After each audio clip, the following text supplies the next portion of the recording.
प्रिय छात्रों नमस्कार। एनसीईआरटी गणित कक्षा 10वीं में आपका स्वागत है। आज हम लोग प्रश्नावली 7.1 में ही प्रश्न क्रमांक 3 हल करेंगे। तो आइए सबसे पहले प्रश्न पढ़ लेते हैं। इसमें दिया गया है, निर्धारित कीजिए कि क्या बिंदु 1, 5, 2, 3 और -2, -11 संरेखीय है। तो सबसे पहले ये तीन बिंदु जो दिए गए हैं इन्हें ABC मान लेना है।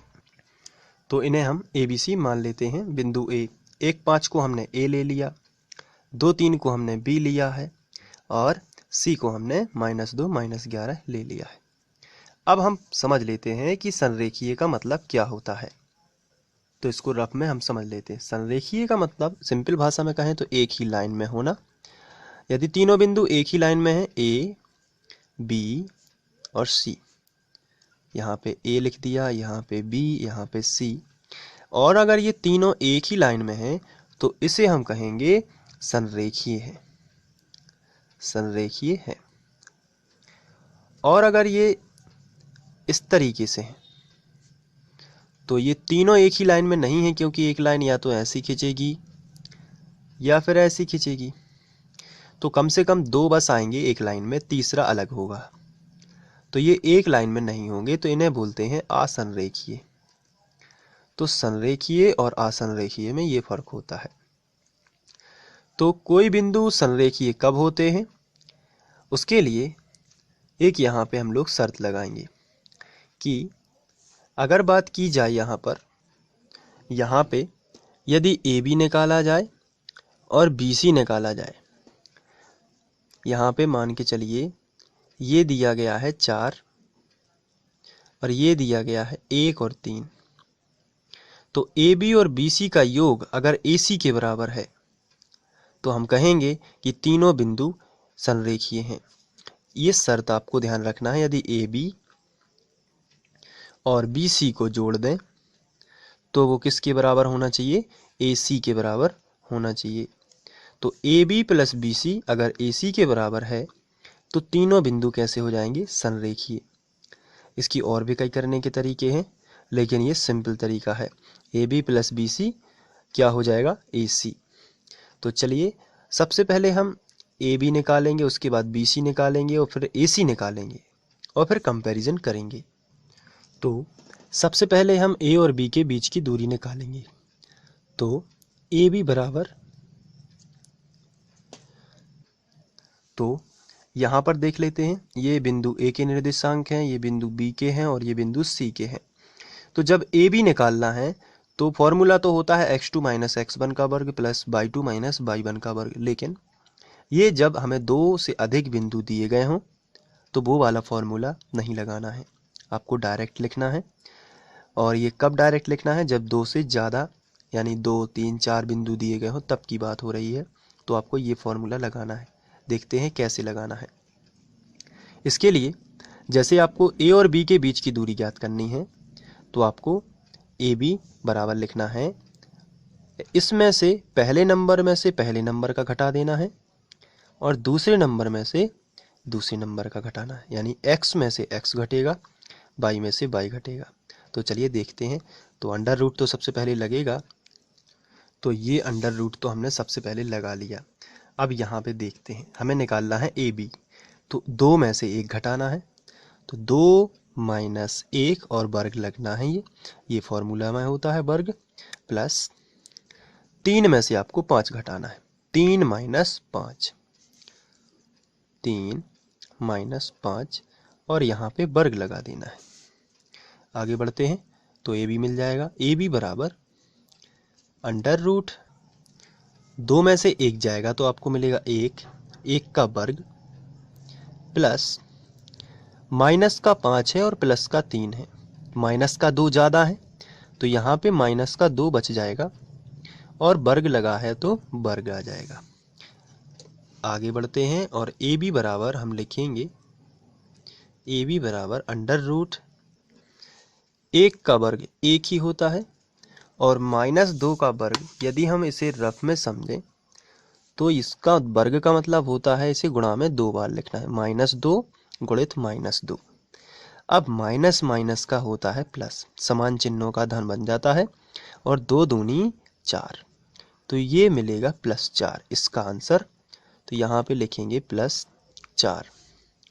तो आपको जो ए बी मिलेगा वो मिलेगा √4 और 1 5, ये आएगा।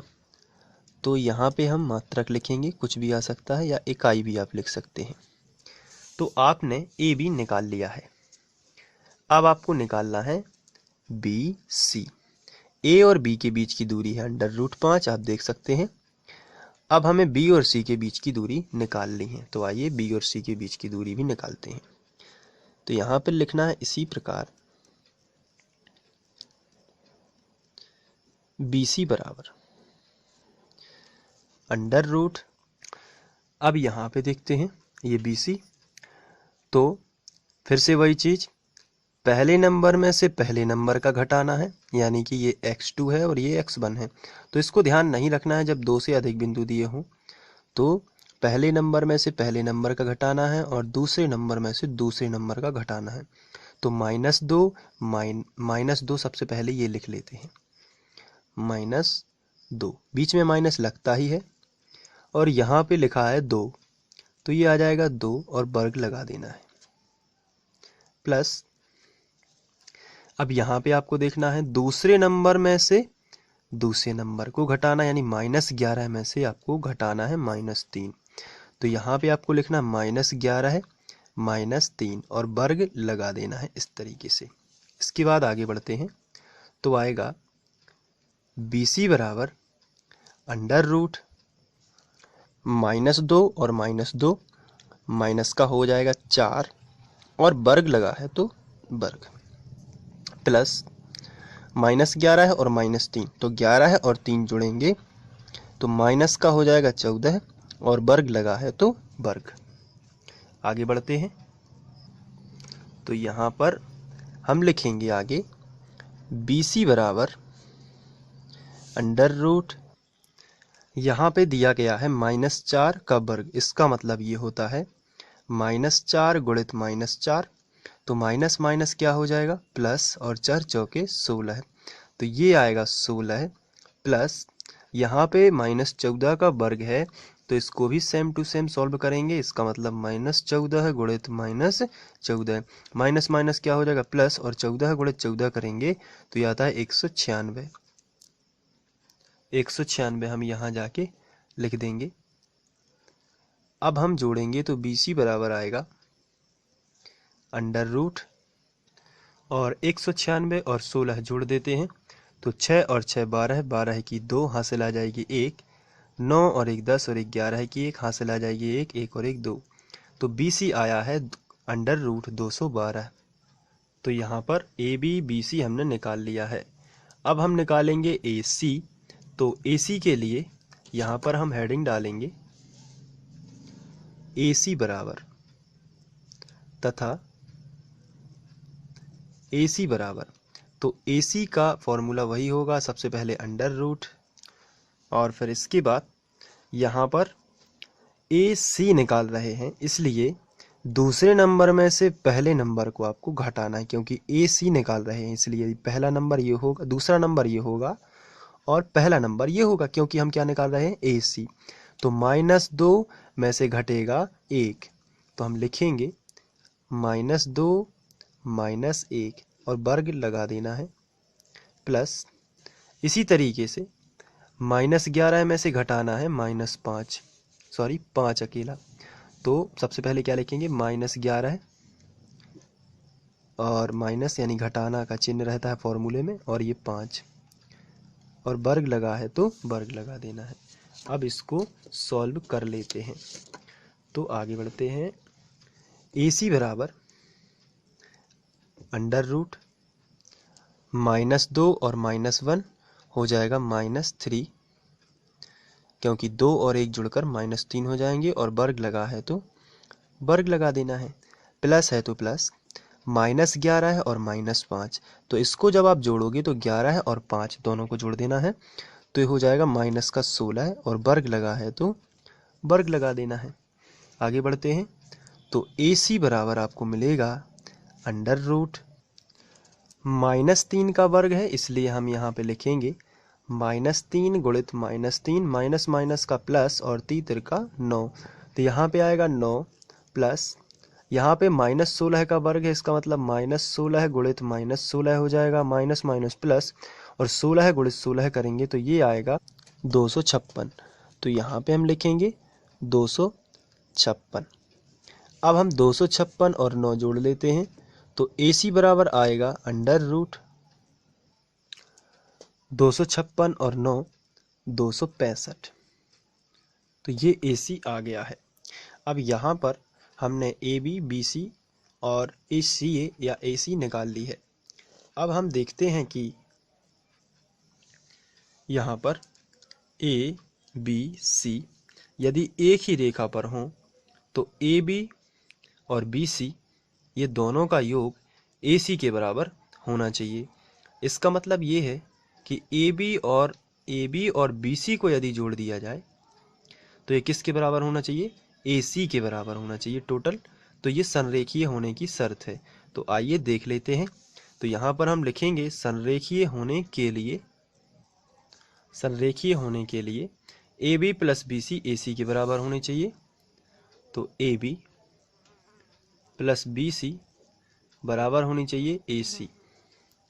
तो AB देख लेते हैं कितना है। तो इसके लिए हमें ऊपर जाना पड़ेगा और ये AB है अंडर रूट 5। यहाँ पर हम लिखेंगे AB तो है अंडर रूट 5 प्लस BC देख लेते हैं कितना है। BC अभी निकाला है, करणी 212 है, अंडर रूट 212 है। यहाँ पर लिखेंगे अंडर रूट 212 है। AC देख लेते हैं कितना है, अंडर रूट 265। तो ये देखिए ये दोनों बराबर नहीं है, तो यहाँ पर लिखेंगे जो कि सत्य नहीं है। जब ये सत्य नहीं है, अतः तीनों बिंदु संरेखीय नहीं है, तो कैसे होंगे? असंरेखीय। तो ये तीनों बिंदु संरेखीय नहीं है। तो इस तरीके से आपको इसे सॉल्व कर लेना है, और आप चाहें तो इसे नोट भी कर सकते हैं, और इसके लिए मैं आपको स्क्रीनशॉट यहाँ पर आप ले सकते हैं ये, या वीडियो को पॉज करके नोट कर सकते हैं अपनी कॉपी में। तो इस तरीके से इसके बाद BC के बाद आप यहाँ से नोट कर लीजिए, और इसके बाद आप इसको यहाँ पर नोट कर सकते हैं। तो ये हो गया प्रश्न क्रमांक 3 7.1 का। इसके बाद आगे बढ़ते हैं। Thank you.